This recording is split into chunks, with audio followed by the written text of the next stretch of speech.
Olá pessoal, o texto de hoje é sobre a produção do conhecimento no campo da educação profissional no regime de acumulação flexível, dos autores Gabriel Grabowski e Acácia Coenze. Eu sou o professor Paulo César Rocha e você está no canal Bora Aprender. Então vou começar lendo esse resumo e logo depois vou explicá-lo. Esse texto parte do seguinte questionamento: existe um campo epistemológico próprio da educação profissional? Entendendo o campo epistemológico como o estudo crítico dos princípios, das hipóteses e dos resultados das diversas ciências, destinado a determinar sua origem lógica. Há que compreender a educação profissional não como um campo em si, mas como parte do campo da ciência da educação, que se constitui por categorias de método e por categorias de conteúdo. Ou seja, o texto ele vai tratar a partir de um seguinte questionamento: será que a educação profissional ela tem um campo epistemológico próprio? Então a conclusão que logo vai se chegar é que o campo da educação profissional ele não é um campo em si, mas ele é parte do campo da ciência da educação, que vai se constituir por categorias de método e por categorias de conteúdo, que nós veremos mais à frente o que elas são. Para tanto, vão ser analisadas algumas dessas categorias de conteúdo, que são constituintes do campo epistemológico da educação, que assumem especificidades ao se tratar de educação profissional. A análise evidenciou que a flexibilização do trabalho, que é uma categoria central a definir o campo epistemológico da educação em geral e da educação profissional, no regime de acumulação flexível, ela representa o seu esgotamento, destruindo os poucos direitos que a classe trabalhadora conquistou ao longo de suas lutas. Então, algumas categorias de conteúdo elas vão ser analisadas, certo? E essas categorias de conteúdo elas constituem o campo epistemológico da educação e elas assumem algumas especificidades ao se tratar de educação profissional. Então, essa análise que o texto faz, ela evidenciou que a flexibilização do trabalho, que é uma coisa que também veremos nesse texto, é que a categoria central que define o campo epistemológico da educação em geral e da educação profissional, que é essa flexibilização do trabalho, ela representa o seu esgotamento, o esgotamento do trabalho. Ela destrói os poucos direitos que essa classe trabalhadora conquistou ao longo de suas lutas.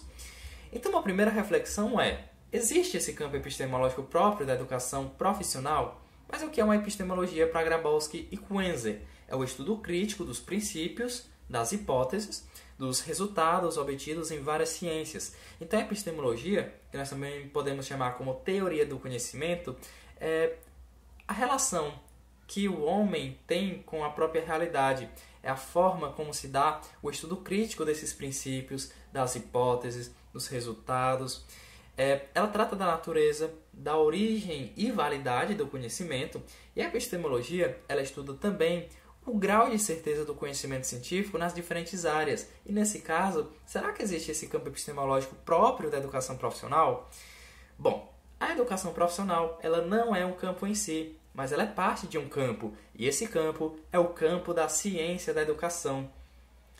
A ciência da educação ela é formada por categorias de método e por categorias de conteúdo. Mas antes de continuar explicando sobre categorias de método e categorias de conteúdo, que eu sei que você tem dúvida, não esqueça de se inscrever aqui no canal. Se inscreva no canal, dê o like, que é o joinha.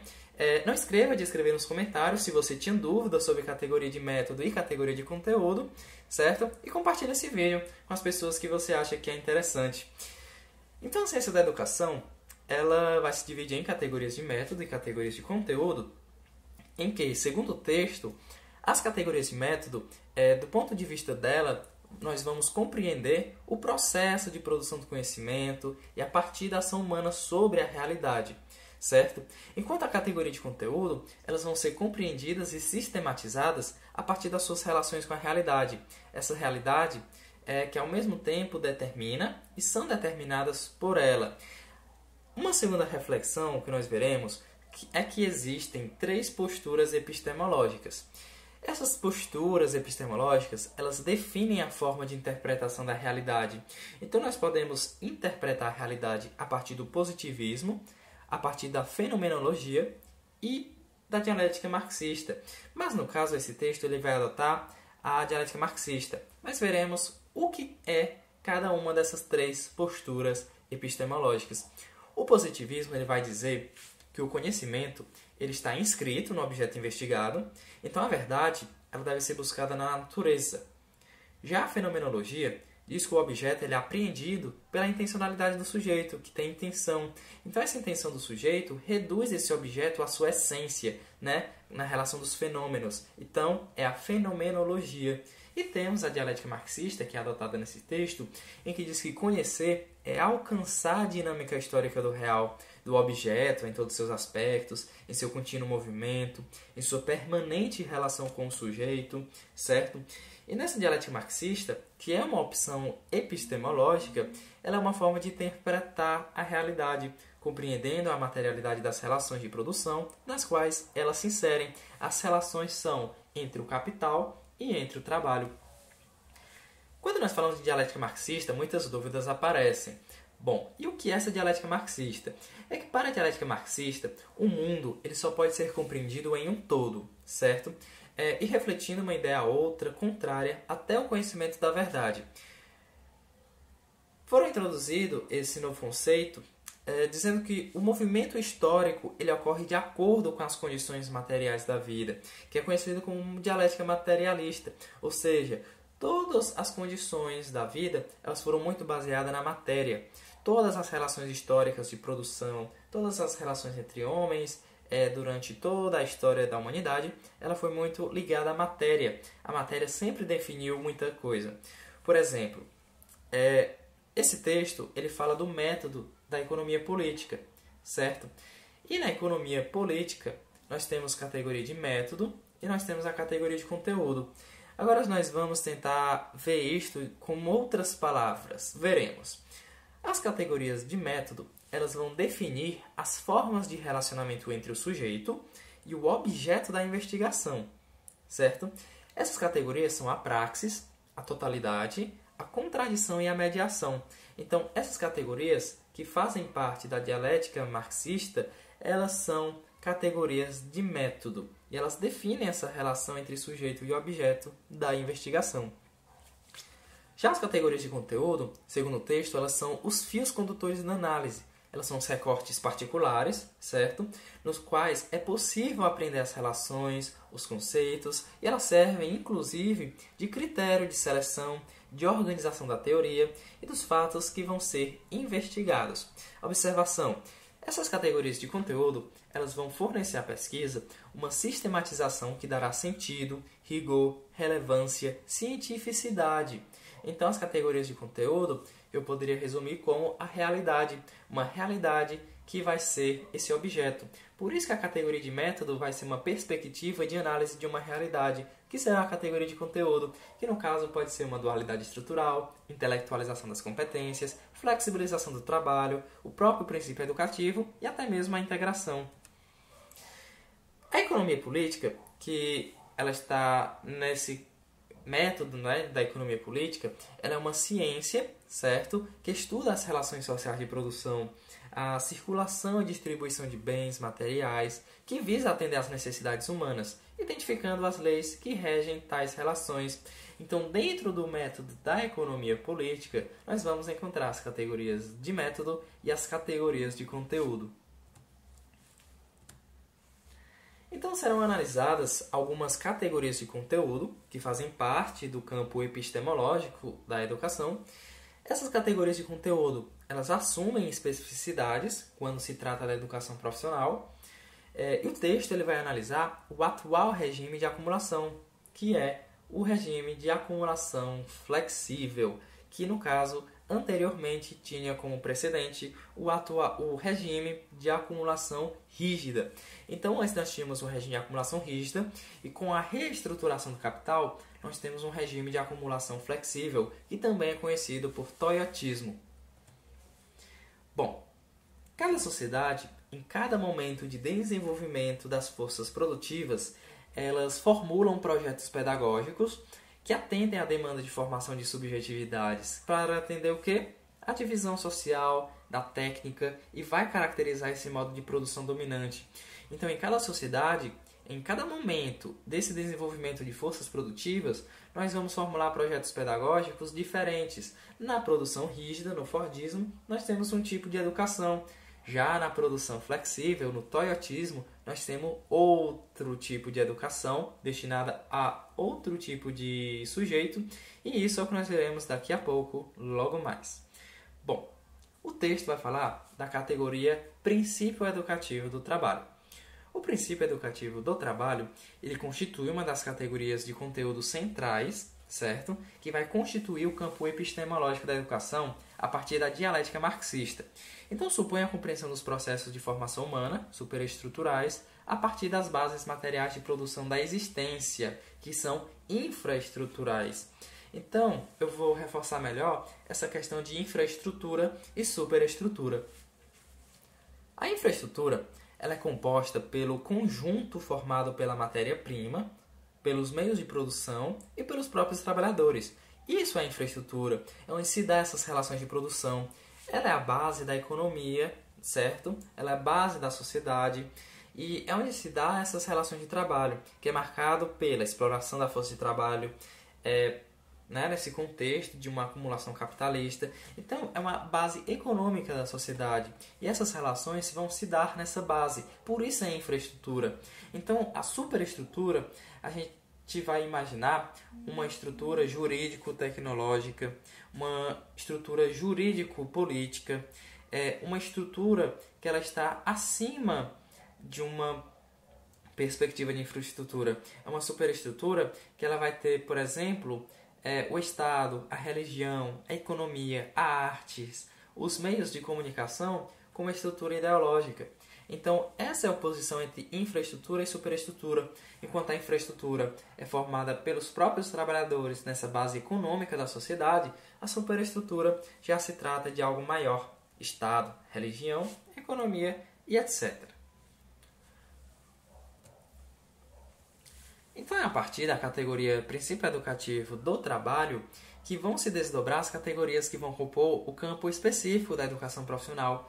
Elas permitem compreender os diferentes projetos de formação de um dado regime de acumulação, que tem vistas, claro, a acumulação do capital. Então, a categoria Princípio Educativo do Trabalho, ela vai compor esse campo específico da educação profissional. Então, essa é uma das especificidades que eu falei que o campo da educação profissional tem em relação à epistemologia da educação. É justamente a categoria Princípio Educativo do Trabalho que vai permitir compreender esse projeto de formação que é diferente no Fordismo, é diferente no Toyotismo. Então, a partir dessa categoria, vai ser elencada algumas categorias que constituem especificamente o campo da educação profissional. Entre elas, a dualidade estrutural, a distribuição desigual e diferenciada da educação, mas eu posso citar mais, como a flexibilização do trabalho, por exemplo. A dualidade estrutural, ela vai se caracterizar por ser uma dualidade bastante assumida. Ela é uma dualidade explícita. Essa dualidade estrutural assumida, ela aconteceu no regime de acumulação rígida, que é o Taylorismo, o Fordismo, que é onde havia uma clara definição entre as funções operacionais, entre as funções técnicas, funções de gestão, de desenvolvimento de ciência e tecnologia. Existia uma clara definição entre essas funções. Essa era a típica forma taylorista e fordista de organizar o trabalho. Sujeitos de origem trabalhadora, tendo um trabalho especializado, tendo um trabalho fragmentado, enquanto os sujeitos de origem burguesa, eles têm um trabalho complexo, um trabalho intelectual. Essa é a dualidade. Mas, no regime de acumulação flexível, nós vamos ter uma dualidade negada. Por quê? Porque nesse regime, que é o toyotismo, nós temos novas formas de organização e de gestão do trabalho, porque chegaram novas tecnologias de base microeletrônica. Então é necessário novas formas de disciplinamento dos trabalhadores, para que eles acompanhem as mudanças tecnológicas. Então torna-se necessário substituir a formação especializada, que é adquirida em cursos profissionalizantes, inclusive bem rápidos e precários, por uma formação geral, adquirida pela escolarização ampliada, que abrange, no mínimo, a educação básica. Então, nesse regime de acumulação flexível, foi substituída essa formação especializada, foi disponibilizada uma formação geral, certo?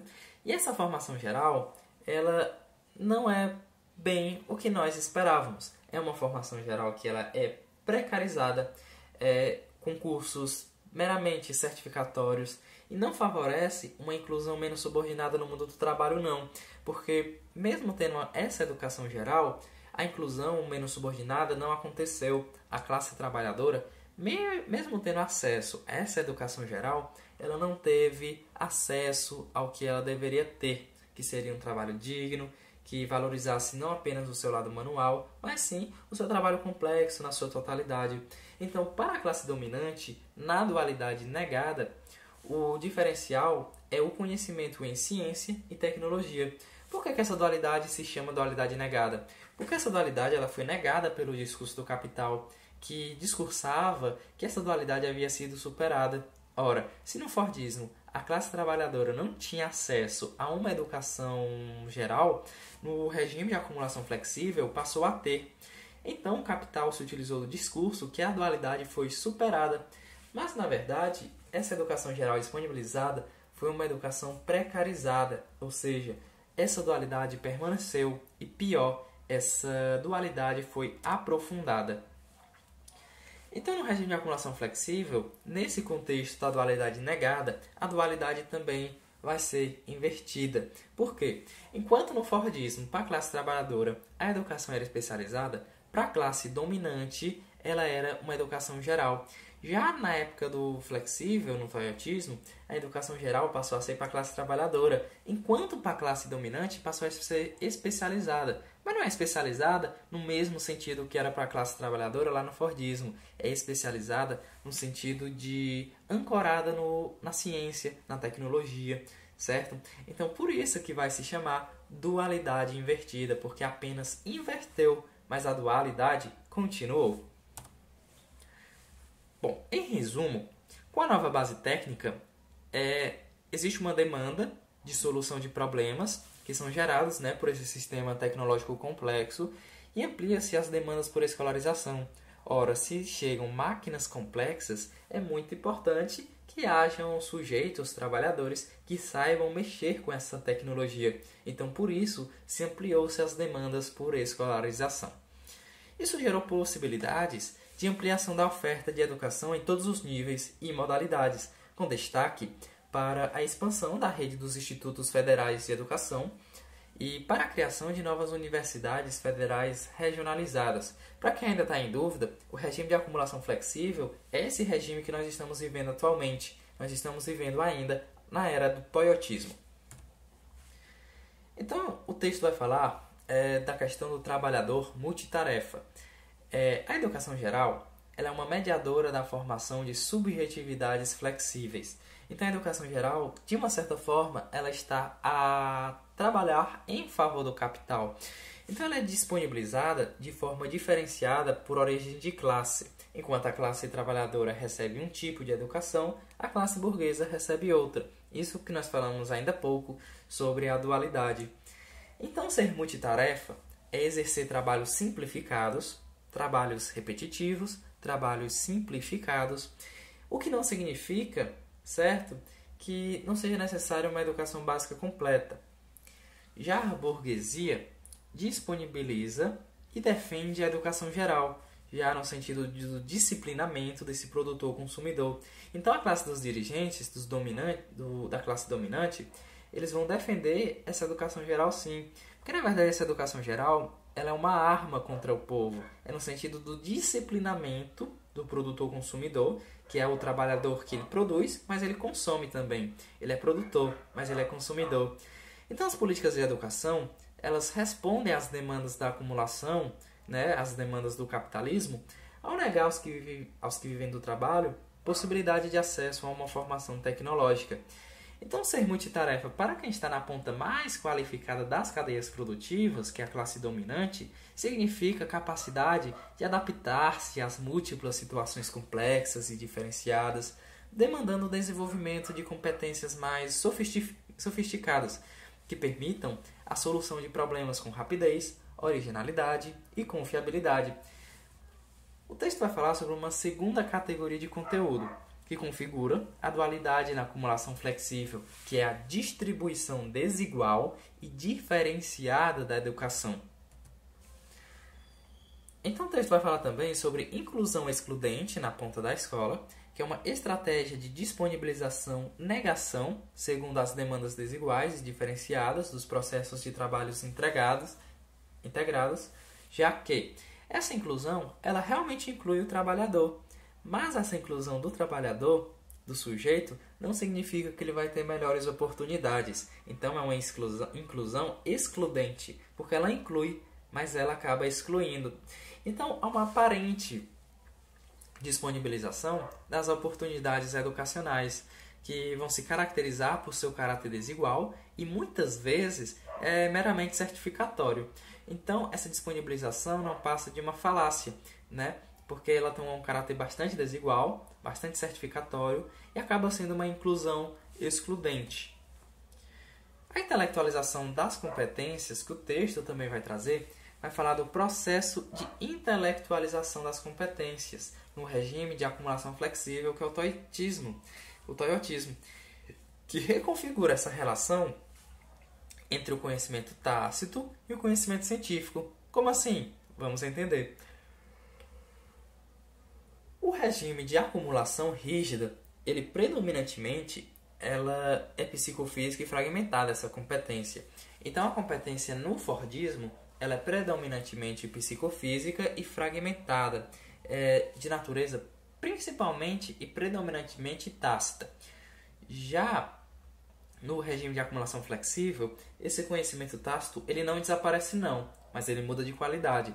Ele passa a exigir um maior aporte, de conhecimento científico que não pode ser obtido apenas através da prática, já que chegaram maquinaria de base microeletrônica.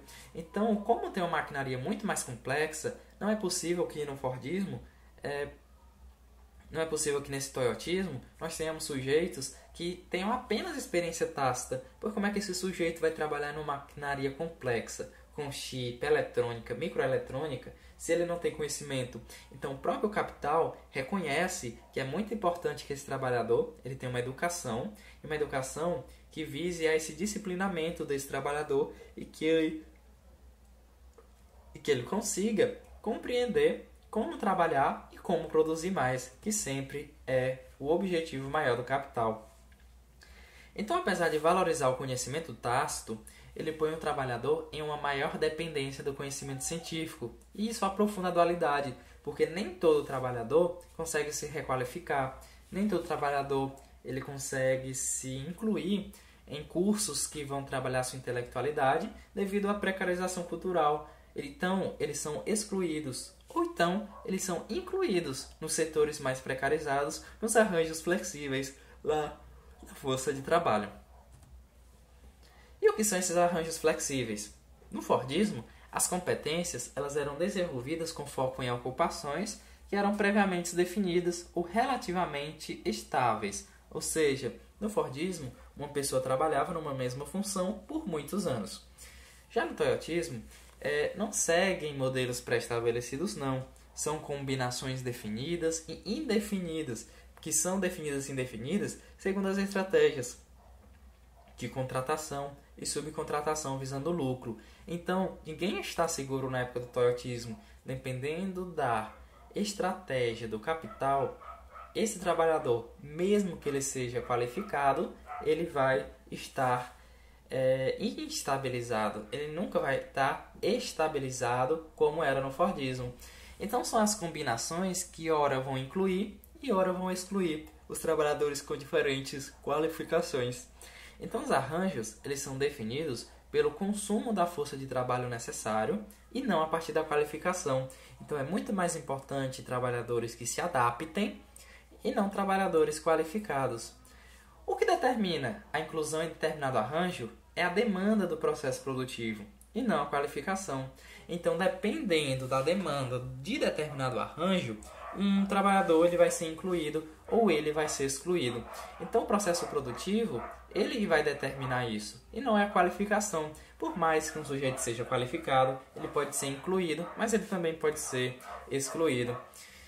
Então, como conclusão, nós vamos ver a questão da flexibilização do trabalho, que é uma categoria central a definir o campo epistemológico da educação em geral e da educação profissional no regime de acumulação flexível, e representa a destruição dos poucos direitos que a classe trabalhadora conquistou ao longo das suas lutas. Então, essa flexibilização do trabalho ela vai trazer coisas ruins no sentido porque ela destrói os poucos direitos que a classe trabalhadora conquistou com muita luta. Então, a flexibilização e a integração elas são categorias de conteúdo essenciais para assegurar ganhos ao capital. Essa integração, não no sentido de integração que os outros textos vão abordar de um ensino médio integrado. Não, é integração no sentido de integrar pessoas com diferentes formações em um arranjo flexível, certo? Mas com que sentido? O sentido de assegurar ganhos ao capital. Se você gostou, não esqueça de se inscrever no canal Bora Aprender. Não esqueça de dar o like, de comentar e de compartilhar esse vídeo. Até os próximos vídeos, as próximas novidades que ainda teremos sobre o Prof. EPT. Por exemplo, uma transmissão ao vivo na véspera da prova. Fique ligado no canal. Até mais!